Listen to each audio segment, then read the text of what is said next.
മാളയിൽ നിന്നും തൃശൂരിലേക്കുള്ള KSRTC service വീണ്ടും വെട്ടിക്കുറച്ചതോടെ യാത്രക്കാർ പെരുവഴിയിൽ. കോവിഡിന് ശേഷം പകുതി സർവീസ് നിർത്തലാക്കിയതിന് പിന്നാലെയാണ് മാർച്ച് മാസം മുതൽ 2 ബസ്സുകൾ കൂടി പിൻവലിച്ചത്.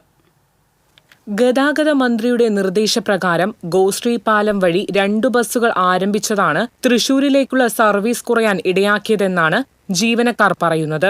എറണാകുളത്തേക്ക് ആരംഭിച്ച ബസ് ഒരു ദിവസം മുഴുവൻ സർവീസ് നടത്തിയാൽ ലഭിക്കുന്ന കളക്ഷനേക്കാൾ കൂടുതൽ തൃശൂരിൽ നിന്ന് മാളയിലേക്ക് ഒരു തവണ ഓടിയെത്തിയാൽ ലഭിക്കുമെന്ന് ഒരു വിഭാഗം ജീവനക്കാരുടെ വാദം. തിങ്കളാഴ്ച വൈകിട്ട് 3:30 മുതൽ AG's ഓഫീസിന് മുൻപിലെ കാത്തുനിൽപ്പ് സ്ഥലത്ത് നിന്ന് യാത്രക്കാർക്ക് 1 മണിക്കൂറിന് ശേഷമാണ് മാളയിലേക്ക് ബസ് ലഭിച്ചത്.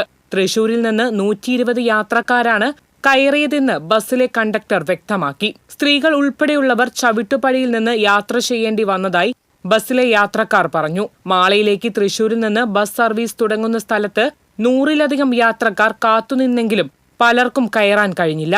KSRTC ബസ് കുറവായതിനാൽ 1 മണിക്കൂർ കാത്തുനിന്ന് വരുന്നതിൽ കയറാൻ പോലും കഴിയാത്ത തിരക്കായതിനാൽ പലപ്പോഴും ഇരിങ്ങാലക്കുട വഴിയുള്ള സ്വകാര്യ ബസ്സുകളെയാണ് ആശ്രയിക്കുന്നത്.